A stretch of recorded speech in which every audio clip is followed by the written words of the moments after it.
Give a little of yourself. Cure your greed, purify your wealth. Look around at where you live. Look at all the good you have to give. Give a little of yourself. There's a hand somewhere to hold, a mouth to feed.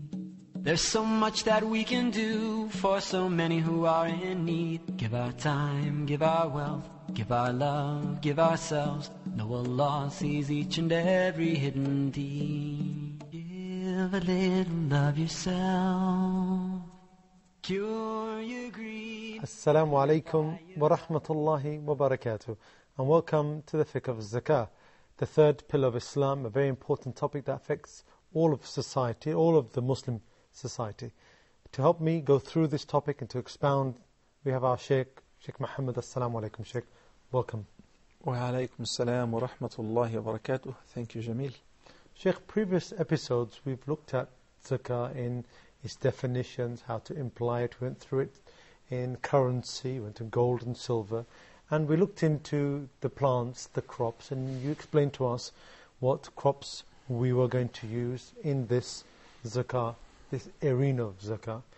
One thing you spoke about before were certain types of crops. So you said to us, for example, wheat, barley, raisins and dates. Now what if we have different types of crops and we put them together? Can they then still be calculated zakah upon? Bismillahir Rahmanir Rahim. Alhamdulillahi Rabbil Alameen. Wal aqibatu lil muttaqeen. ولا عدوان إلا على الظالمين والصلاة والسلام على سيد الأولين والآخرين سيدنا محمد وعلى آله وصحبه أجمعين وبعد. When we stated the Nisab, which is خمسة أوسق, and we said approximately it is equivalent to 720 kilogram of grains or fruits, whatever we specified, this is the Nisab for each item. So if somebody possessed 4.5 awsuq of any of those categories, and another 3 or 4.5 of another category, we do not say we combine them together in order to complement each other and have the nisab or more than the nisab. No. The nisab for each category is independent. So if it doesn't reach it, then this part or this category is not zakatable. So, like the gold and silver, like you told us before, there's no combination Exactly. in this. Is there any time that there can be a combination for these products at all? Is there any time at all that there's a If it mixture? is of the same category but maybe different varieties, so for instance, raisin, we have a higher quality and a lower quality in the same field. Or he has more than one field and the harvest is a good quality and a lower quality. So obviously will be merged together and added to each other, and whatever the sum up, whether it is a nisab or more than the nisab. So because we do not say, because this is a different quality, it should be treated as a different category.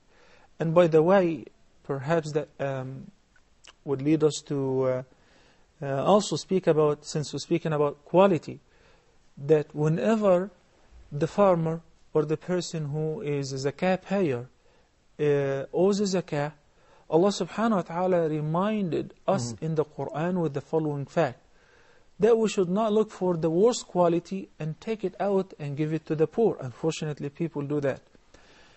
For instance, when we buy dates in certain areas, people may put the good quality on top, just the first patch.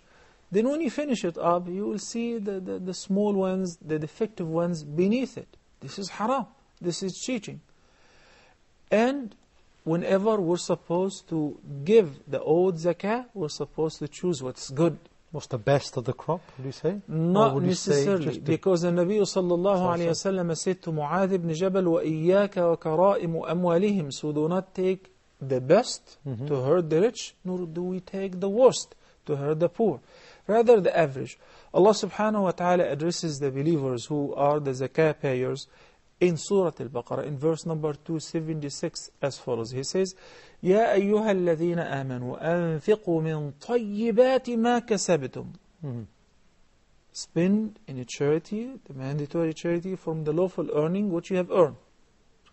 وَمِمَّا أَخْرَجْنَا لَكُم مِّنَ الْأَرْضِ, that is pertaining the produce of earth. وَلَا تَيَمَّمُوا الْخَبِيثَ مِنْهُ تُنْفِقُونَ. And don't you aim at the worst of the produce in order to give it to the poor. وَلَسْتُمْ بِآخِذِيهِ إِلَّا أَن تُغْمِضُوا فِيهِ وَاعْلَمُوا أَنَّ اللَّهَ غَنِيٌّ حَمِيدٌ. Which means, put yourself in the position of the poor, the recipient. You yourself, you are not going to take this because you know it's a very bad quality, unless if you have to close your eyes in order to tolerate it. Act like, pretend that you did not see it because you're extremely hungry or you just have to take it. No. Put yourself in the position of the recipient. What would you like? You don't have to give the best, but at least مِن طَيِّبَاتِ مَا كَسَبْتُمْ. And don't aim at the worst of it. Jazakallah khair, Shaykh. Now, we've gone through in previous episodes wealth. We looked at the different types of wealth. And now we've gone through, for example, the currencies and gold and silver. We've gone through now plants. And, of course, that, is food stuff. There's one part of this whole cycle that we haven't touched upon. And we could say it's one of the most important because many people are graded nowadays on this type of, shall we say, wealth, which is livestock or, shall we say, cattle. How does that fare in terms of zakah, Shaykh? Well, Allah subhanahu wa ta'ala informed us that there is zakah due on cattle, but not on livestock or on animals, but particular things such as camels, cattle or cows and buffaloes, and sheep. So these are the only three categories. So donkeys and horses and all of that, unless if they're used in trade. Okay? Yeah. Trade is different, as we discussed before. But the three categories or kinds of animals or livestock which is zakatable: al-ibil, camels; al-baqar, cows; al-ghanam, the lamb or the sheep.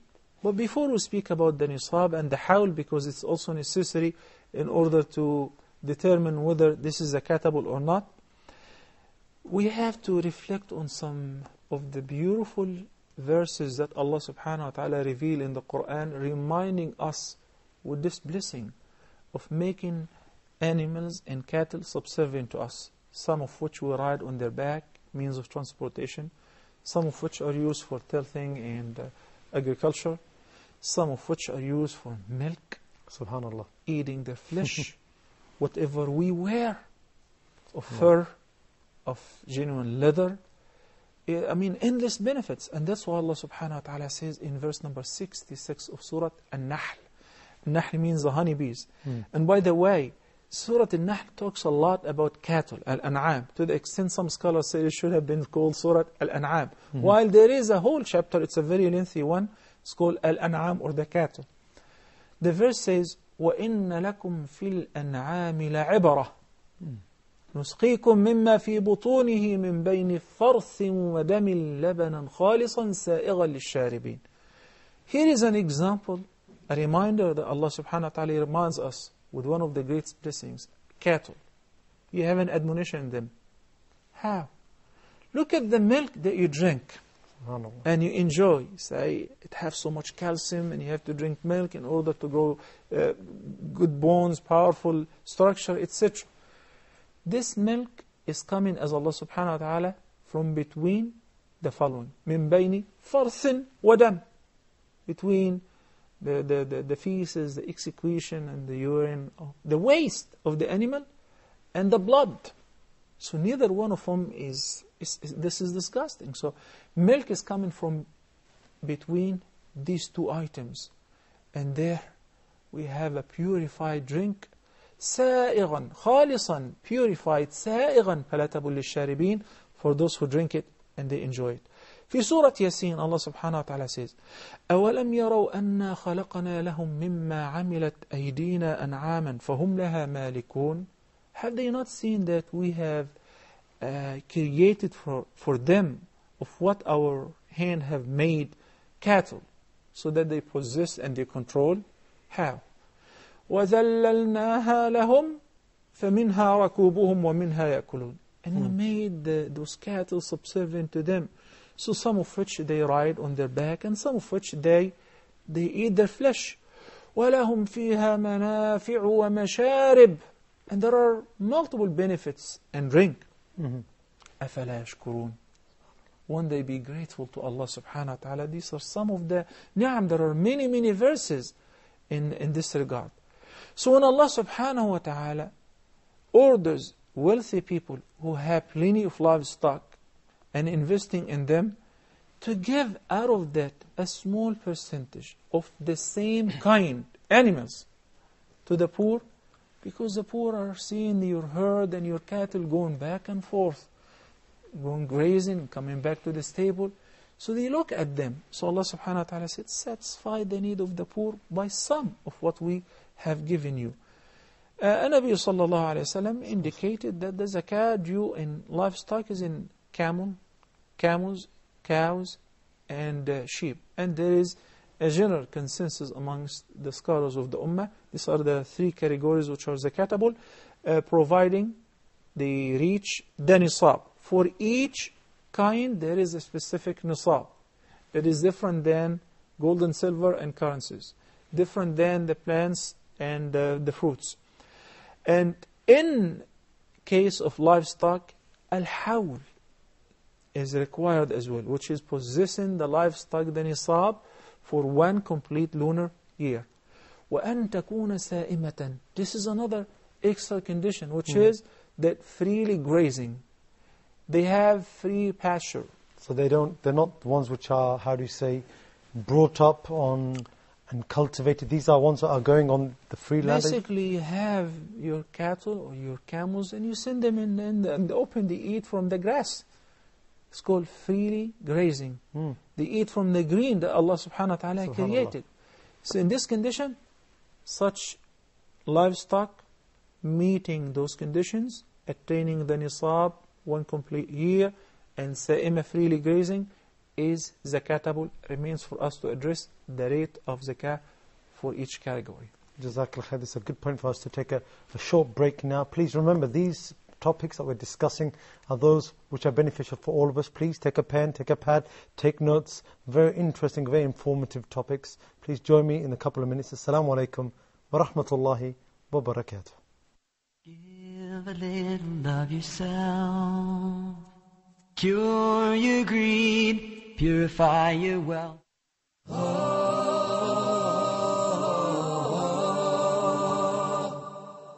The Philosophy of Islamic Law, a program for restoring belief and trust within Muslims' mind and heart, and for re-establishing a true concept about Islamic rules for others.